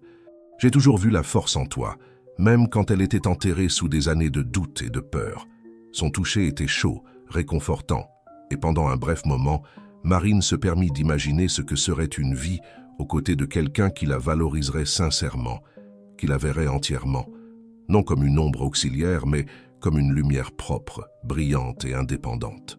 Mais alors, l'image d'Antoine surgit dans son esprit, non pas l'Antoine arrogant et égocentrique de la fête, mais le jeune homme dont elle était tombée amoureuse des décennies auparavant, le père de son fils, l'homme avec qui elle avait partagé toute une vie de souvenirs, bons et mauvais. Doucement, elle retira sa main. « Je dois d'abord régler les choses avec Antoine. J'ai besoin de... clarté. » Rémi acquiesça, comprenant. « Prends le temps dont tu as besoin, je serai là comme je l'ai toujours été. » Les mots flottèrent entre eux, chargés de promesses non dites, de possibilités qui pourraient ou non se concrétiser. Le futur, qui semblait auparavant si étroit et prédéterminé, s'ouvrait maintenant en multiples directions, chacune avec ses propres complexités et incertitudes. Tandis qu'ils marchèrent vers l'auberge, côte à côte mais sans se toucher, Marine ressentit un mélange d'appréhension et d'espoir. Les décisions qu'elle prendrait dans les jours à venir façonneraient non seulement son mariage, mais toute son identité, sa place dans le monde. C'était effrayant et libérateur en même temps, comme être au bord d'un précipice, contemplant le saut vers l'inconnu. Le coucher du soleil à Saint-Malo peignait le ciel de tons orange et rose, quand Marine retourna finalement à la maison qu'elle partageait avec Antoine. Elle avait passé la journée à l'auberge, retardant délibérément le moment de la confrontation qu'elle savait inévitable. La conversation avec Rémi sur la plage avait clarifié certaines de ses pensées, mais avait également ajouté de nouvelles couches de complexité au dilemme qu'elle affrontait. La maison était silencieuse quand elle entra, un contraste frappant avec le son habituel de la télévision allumée ou d'Antoine parlant au téléphone. Un moment, Marine pensa qu'il n'était pas encore revenu de ses affaires en ville, mais elle remarqua alors une silhouette sur la véranda arrière, son mari, assis seul sur une chaise en osier, contemplant le petit jardin qu'elle cultivait les week-ends. « Salut », dit-elle doucement, annonçant sa présence tout en ouvrant la porte vitrée qui séparait le salon de la véranda. Antoine se retourna, et Marine fut surprise par son apparence. Toujours si soigneux de son image, toujours impeccablement habillé et rasé, il semblait maintenant le reflet opposé de lui-même. Barbe naissante, yeux rouges et gonflés, vêtements froissés comme s'il avait dormi avec. « Tu es venu », répondit-il, sa voix rauque et basse, presque méconnaissable. « Je pensais que, peut-être, tu ne reviendrais plus. » Marine tira une chaise et s'assit face à lui, gardant une distance respectueuse. « Tu voulais parler ?»« Oui », acquiesça-t-il, semblant incertain de comment commencer. « Ses yeux évitaient les siens, se fixant sur un point quelconque du jardin. « À propos d'hier soir, Antoine, m'interrompit doucement Marine, avant que tu ne dises quoi que ce soit, je veux que tu saches que je n'ai pas planifié ça. Ce n'était pas une embuscade, ce n'était pas quelque chose que j'ai orchestré pour t'humilier, c'était simplement le résultat d'années de sentiments réprimés. » Il hocha lentement la tête, toujours sans la regarder directement. « Je sais, et peut-être que je le méritais. » L'admission surprit Marine. En 20 ans de mariage, elle ne pouvait pas se rappeler une seule fois où Antoine avait admis avoir tort sur quelque chose de significatif. « J'ai passé toute la journée à marcher dans la ville, » continua-t-il, sa voix gagnant en fermeté, essayant de comprendre comment nous en sommes arrivés là, comment je suis devenu l'homme que je suis aujourd'hui. « Et es-tu arrivé à une conclusion ?» demanda Marine, sincèrement curieuse. Antoine leva finalement les yeux, la regardant avec une vulnérabilité qu'elle n'avait jamais vue chez lui. « J'ai réalisé que j'ai construit toute mon identité autour d'un mensonge. Le mensonge que je suis responsable du succès de l'auberge, que je suis un grand entrepreneur, un visionnaire. » Il fit une pause, passant la main dans ses cheveux en désordre. « La vérité, c'est que j'ai toujours eu peur. Peur d'échouer, peur de ne pas être à la hauteur. Et d'une certaine façon, au fil des années, j'ai transformé cette peur en arrogance. C'était plus facile de prétendre être le meilleur que d'admettre mes propres insécurités. » Marine observait son mari avec un mélange de compassion et de prudence. Il y avait de la sincérité dans ses paroles, mais aussi l'écho de tant de promesses vides du passé, tant de moments d'apparente perspicacité qui n'avaient jamais abouti à des changements réels. « Et où est-ce que je me situe dans cette histoire ?» demanda-t-elle. « Toi ?» Antoine hésita, cherchant les mots justes. « Tu as toujours été si compétente, si intelligente. Alors que je parlais de faire des choses, tu les faisais simplement. Et au lieu d'admirer cela chez toi, j'ai commencé à me sentir menacé. J'ai commencé à avoir besoin de te diminuer pour me sentir plus grand. » Les mots atteignirent de Marine avec la force de la vérité enfin reconnue. C'était exactement comme elle s'était sentie pendant des années, non seulement dévalorisée, mais activement diminuée. Comme si son succès rendait d'une certaine façon Antoine plus petit. « Pourquoi n'avons-nous jamais parlé de ça ?» demanda-t-elle, la voix chargée d'émotions contenues. « Parce que je n'étais pas capable de l'admettre même à moi-même, » répondit-il honnêtement. C'était plus facile de continuer dans le mensonge, continuer à prétendre être l'homme que tout le monde pensait que j'étais. Un silence pesant tomba entre eux, rempli seulement par le son lointain des vagues et par le chant occasionnel d'oiseaux, retournant à leur nid avec la tombée de la nuit. Finalement, Antoine reprit la parole. « Je sais qu'il est probablement trop tard, mais je veux que tu saches que je suis désolé, profondément désolé pour toutes les années où je t'ai fait te sentir inférieur, où je me suis moqué de tes contributions, où je t'ai traité comme une simple figurante dans ma vie. » Marine sentit des larmes se former dans ses yeux, mais elle les contint. « Merci de dire cela. Cela signifie beaucoup d'entendre que tu reconnais ces choses. Mais ce n'est pas suffisant, n'est-ce pas ?» demanda Antoine, sa voix trahissant une compréhension douloureuse. « Je ne sais pas, » répondit honnêtement Marine. « Je ne sais pas si nous pouvons simplement effacer des années de schémas comportementaux, des années de dynamique toxique.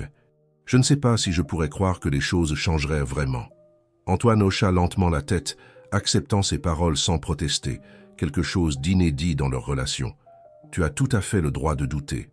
Je ne t'ai pas donné beaucoup de raisons de me faire confiance au fil des ans. » Un autre moment de silence s'étendit entre eux, chacun immergé dans ses propres pensées, ses propres réflexions sur ce qu'avait été leur mariage et ce que pourrait être leur avenir. « Tu vas accepter l'invitation de Madame Mercier ?» demanda finalement Antoine, surprenant Marine par la question directe. « J'y pense sérieusement, » admit-elle. « C'est une opportunité de faire quelque chose de significatif, quelque chose que j'ai toujours voulu faire, aider d'autres personnes, surtout des femmes, à conquérir leur indépendance financière. » À sa surprise, Antoine sourit. Non pas le sourire arrogant ou condescendant qu'elle connaissait si bien, mais quelque chose de plus doux, plus authentique. « Tu serais incroyable dans ce rôle, Marine. Tu as toujours eu un don pour enseigner et pour inspirer, et ta connaissance pratique des affaires, eh bien, comme c'est devenu clair pour tout le monde hier soir, c'est impressionnant. » Le compliment sincère dépourvu de tout sous-texte diminutif prit Marine au dépourvu. « Merci, » répondit-elle simplement, incapable d'élaborer davantage face à cette version d'Antoine qui semblait si différente de l'homme avec qui elle avait vécu pendant des décennies. « Et qu'en est-il de l'auberge » demanda-t-il, touchant un point crucial. « Je sais que tu y es pratiquement indispensable. » Marine réfléchit un moment. L'auberge avait été son projet de vie pendant si longtemps, sa création, son refuge et sa prison en même temps. J'y ai pensé.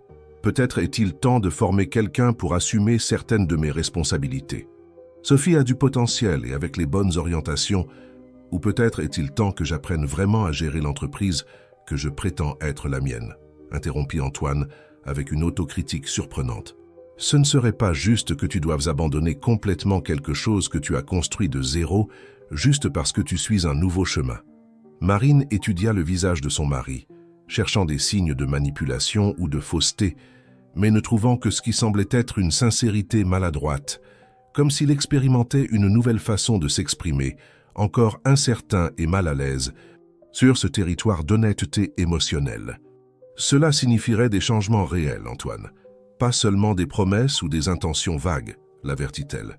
Cela signifierait apprendre les systèmes que j'ai mis en place, comprendre les processus, respecter les employés comme des professionnels, pas comme un public pour tes histoires. Je suis prête à essayer, répondit-il, avec une humilité qui sonnait étrange sur ses lèvres. En fait, je suis passé à l'université aujourd'hui. J'ai parlé avec le coordinateur du cours de gestion hôtelière de la possibilité de suivre quelques matières en tant qu'étudiant spécial. La révélation surprit profondément Marine. Antoine avait toujours méprisé l'éducation formelle, se vantant d'avoir tout appris à l'école de la vie. L'idée qu'il soit prêt à se mettre dans la position d'étudiant, d'apprenti, était un indicateur de changement plus significatif que n'importe quelle promesse pourrait l'être. « C'est inattendu », commenta-t-elle, ne sachant pas comment réagir. « Tout comme ton courage hier soir », répondit-il. « Parfois, les moments de crise nous forcent à nous regarder nous-mêmes d'une façon que nous ne ferions jamais dans des circonstances normales. » Les paroles d'Antoine résonnèrent en Marine, faisant écho à sa propre expérience. En effet, il avait été nécessaire d'atteindre un point extrême pour qu'elle trouve enfin le courage de se défendre, de revendiquer son espace. Et peut-être avait-il fallu une humiliation publique pour qu'Antoine affronte enfin ses propres défauts et insécurités. « Et nous » demanda-t-elle finalement, abordant la question qui planait silencieusement entre eux. « Notre mariage. » Antoine respira profondément, la regardant directement maintenant. « Je veux être honnête, Marine. Je ne sais pas si je peux changer complètement. Je ne sais pas si je peux être l'homme que tu mérites, mais je sais que je veux essayer, si tu es disposé à me donner cette chance. » Il y avait une vulnérabilité authentique dans cette admission. Pas de promesse grandiose de transformation instantanée, mais la reconnaissance réaliste des défis qu'ils affronteraient s'ils décidaient de reconstruire la relation sur de nouvelles bases. « Peut-être avons-nous besoin de temps », suggéra Marine, sentant qu'elle avait besoin d'espace pour traiter tout ce qui se passait. Pas une séparation formelle, mais une période pour réorganiser nos vies individuellement avant de décider de notre avenir en tant que couple. Antoine acquiesça lentement, le visage marqué par un mélange de tristesse et de compréhension. « Je pense que c'est juste. Tu mérites cet espace, cette liberté pour découvrir qui tu es en dehors de mon ombre. Et tu as besoin de découvrir qui tu es sans avoir besoin de me diminuer pour te sentir grand, » ajouta Marine, sans hostilité, simplement en constatant un fait. « Je suis d'accord, » admit-il, avec une honnêteté qui semblait lui coûter un effort considérable. Alors que les premières étoiles commençaient à parsemer le ciel de Saint-Malo, Marine et Antoine restèrent sur la véranda, non plus comme mari et femme pris dans une danse de domination et de soumission, mais comme deux personnes essayant de trouver un nouveau chemin, incertain et plein de défis, mais potentiellement plus authentique que tout ce qu'ils avaient vécu auparavant. 3 mois s'écoulèrent depuis la nuit de la fête qui avait transformé non seulement le mariage de Marine et Antoine, mais toute la dynamique de leur vie. Saint-Malo, avec son rythme tranquille et ses traditions séculaires, restait la même, mais les personnes qui habitaient ces rues pavées avaient profondément changé. Le centre de formation professionnelle pour femmes, projet conçu par Madame Mercier et maintenant coordonné par Marine, avait été inauguré avec grand succès. Occupant un manoir restauré dans le centre historique, l'espace était rapidement devenu un point de rencontre pour des femmes de tous âges qui cherchaient l'autonomie financière et professionnelle. Ce samedi matin, Marine animait un atelier sur la planification financière pour petites entrepreneuses, La salle était pleine, avec plus de 30 femmes attentives à ses explications sur les flux de trésorerie, la tarification et les stratégies de croissance durable. Le secret n'est pas seulement de gagner de l'argent, expliquait-elle, avec la confiance de quelqu'un qui maîtrisait parfaitement le sujet, mais de savoir comment cet argent circule dans votre entreprise. C'est comme le système circulatoire d'un organisme vivant. Vous devez vous assurer que le sang atteigne toutes les parties, au bon moment et en bonne quantité. Les femmes prenèrent des notes avidement, levant occasionnellement les mains pour poser des questions auxquelles Marine répondait avec clarté et objectivité, sans jamais paraître condescendante ou impatiente. Son expérience pratique dans l'administration de l'auberge donnait de la crédibilité à ses paroles, tandis que son empathie naturelle créait une connexion authentique avec les élèves. Au fond de la salle, observant discrètement, se trouvait Madame Mercier, servant maintenant de mentor à Marine dans son nouveau parcours professionnel. La dame souriait avec satisfaction, voyant comment sa protégée avait fleuri ces derniers mois, se transformant d'une femme insécure et diminuée en une leader confiante et inspirante. Quand l'atelier se termina, les participantes s'approchèrent de Marine, formant une petite file pour la remercier et poser des questions supplémentaires. Parmi elles se trouvait Sophie, la jeune femme qui avait travaillé comme auxiliaire dans la cuisine de l'auberge et qui prévoyait maintenant d'ouvrir son propre service de traiteur pour événements. « Madame Marine, je ne sais pas comment vous remercier, » dit la jeune femme émue. « Tout ce que j'ai appris avec vous à l'auberge et maintenant c'est court. Je commence enfin à croire que je peux réussir. » Marine embrassa son ancienne employée avec une affection sincère. « Tu as toujours eu du talent, Sophie.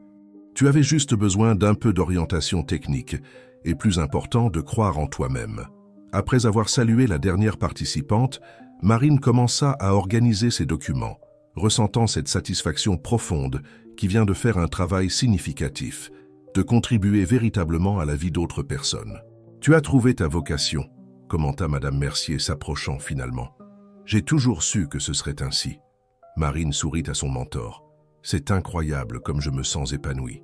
Je n'aurais jamais imaginé qu'il serait possible de commencer une carrière complètement nouvelle à 45 ans. » « Il n'est jamais trop tard pour être qui tu aurais dû être depuis le début, » répondit sagement la dame. « En parlant de ça, as-tu vu qui observait discrètement par la fenêtre pendant une partie de l'atelier » Marine regarda vers la fenêtre, surprise. « Non, j'étais concentrée sur la présentation. Qui était-ce »« Ton mari, » répondit Madame Mercier avec un petit sourire. « Ou ex-mari. Je ne sais jamais bien comment définir votre situation actuelle. » Marine ne le savait pas non plus avec certitude. Durant les 3 mois depuis la conversation sur la véranda, elle et Antoine avaient établi un arrangement particulier. Elle avait déménagé dans un petit appartement près du centre de formation, tandis qu'il était resté dans la maison familiale. Ils continuaient à partager l'administration de l'auberge, mais de manière radicalement différente. Marine ne travaillait maintenant qu'à mi-temps comme consultante, tandis qu'Antoine avait progressivement assumé plus de responsabilités opérationnelles, surprenant tout le monde par son engagement à apprendre les détails de l'entreprise qu'il avait si longtemps prétendu maîtriser. « Suit-il vraiment ce cours à l'université » demanda Madame Mercier, sincèrement curieuse. « Oui » confirma Marine, encore un peu incrédule elle-même. « Et d'après ce que Gabriel me raconte, il le prend très au sérieux. Il étudie tous les soirs, fait tous les travaux, participe aux discussions en classe. Et qu'en est-il de... » « L'autre aspect » insista la dame avec la franchise caractéristique des personnes âgées. Cette habitude de diminuer les autres pour se sentir important. Marine réfléchit un moment. Il s'améliore, il dérape encore parfois, surtout quand il est nerveux ou insécurisé. Mais maintenant, quand cela arrive, il s'en rend généralement compte et se corrige. C'est un processus, je suppose. Et vous deux, comment vont les choses entre vous? C'était la question que tous à Saint-Malo voulèrent poser, mais peu avaient le courage ou l'intimité pour l'aborder directement. Marine et Antoine étaient devenus involontairement le sujet préféré des conversations locales, un symbole de transformation personnelle et de redéfinition des relations qui résonnait profondément dans cette petite communauté où les apparences avaient toujours tant compté. « Nous redécouvrons l'un l'autre, » répondit soigneusement Marine. « Nous dînons occasionnellement ensemble. Nous parlons de Gabriel, de l'auberge. C'est comme connaître une nouvelle personne, quelqu'un qui a un visage familier, mais une personnalité différente. »« Et Rémi » demanda Madame Mercier, touchant un autre point délicat. Est-il toujours en attente? Marine sentit son visage chauffer. Son amitié avec Rémi était devenue un autre sujet de spéculation à Saint-Malo. Bien que rien de romantique ne se soit réellement produit entre eux, la possibilité planait dans l'air, silencieusement reconnue par les deux. « Il a été un grand ami, comme toujours », répondit diplomatiquement Marine. « Il m'aide à développer un module sur l'éducation financière pour le centre. » Madame Mercier sourit, décidant de ne pas insister davantage sur le sujet. La vie suit rarement les chemins que nous imaginons, n'est-ce pas? Parfois, une crise qui semble être la fin de tout finit par être le début de quelque chose de bien meilleur. Marine acquiesça, pensive. Je n'aurais jamais imaginé que ce moment de désespoir à la fête se transformerait en tout ceci. Elle fit un geste englobant, indiquant non seulement le centre de formation, mais toute la nouvelle vie qu'elle s'était construite ces derniers mois. En sortant du centre cet après-midi-là, Marine aperçut Antoine qui attendait sur la petite place devant le manoir. Il portait des vêtements simples, sans les accessoires ostentatoires qu'il considérait auparavant comme essentiels pour son image publique. Il semblait plus mince, mais aussi plus sain d'une certaine façon, moins gonflé par l'alcool et par l'ego excessif. « Salut !» la salua-t-il timidement quand elle s'approcha. « J'espère ne pas déranger. »« Tu ne déranges pas » répondit Marine, sincèrement contente de le voir. « Madame Mercier m'a dit que tu regardais l'atelier par la fenêtre. » Antoine sourit, un peu embarrassé. « Juste quelques minutes. Je ne voulais pas distraire, mais je voulais te voir en action. Et c'était incroyable, Marine. La façon dont tu expliques les choses, dont tu interagis avec les élèves, c'est comme si tu étais né pour ça. » Le compliment sincère la surprenait encore, même après des mois de changement dans son comportement. « Merci. J'adore vraiment ce travail. Et ça se voit, » commenta-t-il. « Tu rayonnes quand tu enseignes. Tu as toujours rayonné, en fait, mais maintenant c'est comme si tu avais la permission de briller de toute ton intensité. » Marine sourit, ressentant une vague de gratitude pour vivre ce moment, cette version de sa vie qu'elle n'avait jamais imaginé possible. « Tu veux marcher un peu » invita-t-elle impulsivement. « Le coucher de soleil sur la plage doit être magnifique aujourd'hui. »